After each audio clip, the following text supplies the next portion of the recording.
So I came across this video and I've just been studying refraction and perspective.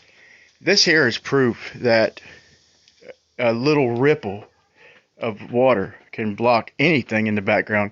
It's blocking a 30-foot building 20 miles across the shore. So this would be like a rare case of no refraction, maybe even a little downward light refraction, or either no refraction. But that little tiny ripple, smaller than the bird's beak, is blocking that 30-foot building damn near completely. And given enough distance, it would block the Empire State Building, that little tiny ripple. And he is about 2 inches above the water. He dug a hole for his camera. This is one of Ranty's images. Thanks, Ranty. He's got some crazy images. But so I think when we see sinking or obstruction, it's upward light refraction, making objects appear lower. And there may even be a little downward light refraction in this photo, or either no refraction at all. But people think that you'd see forever on a flat plane, that the ground would just keep rising and rising and rising. But the fact of the matter is the way perspective works, the horizon rises to your eye level, not truly, but apparently. It's a function of distance. Depends how clear the day is. So however far you are, I mean, think if you had a scope or an auto level and you're looking through the crosshairs or dead level, the farther you see, let's say you got them 1 foot off the ground. So if you can only see 10 foot, then you're going to see the whole foot between the crosshairs and the water. But if you can see a mile, then the distance between the crosshairs and that water is going to just appear smaller.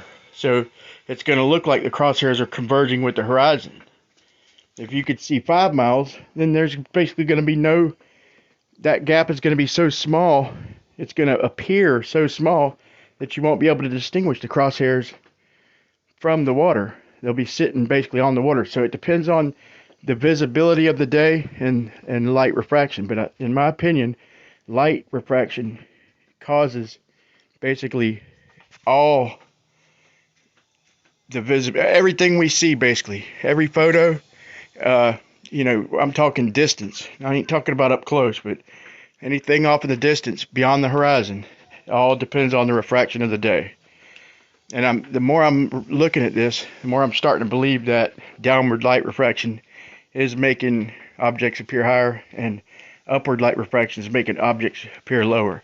Now, all this refraction happens basically in the zone of humidity.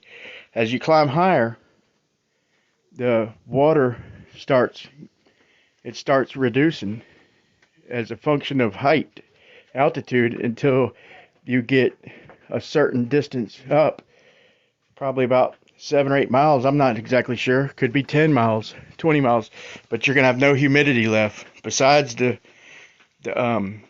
air pressure or the air density. I think the water is playing the key role, because that's the main factor here. It's the main variable. Right above the water, you're gonna have the most water vapor, and water vapor is way less dense than air. That's why it rises into the clouds, and it's thickest near the water.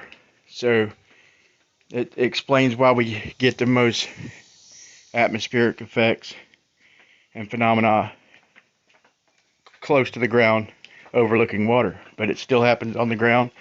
I think they've misidentified the main cause of refraction in our images.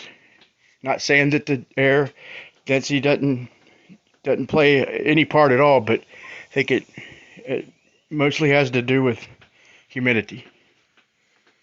I'm curious what you think. Tell me in the comments. But one more time, I want to point out that little ripple. That's about a ½ inch ripple, blocking a 30-foot building in the distance. Like I said, the horizon's not going any higher. So if this represented a day with no refraction, you could. The Empire State Building was was 50 miles behind that 30-foot building, that half-inch ripple would block it too. So yeah, tell me what you think in comments.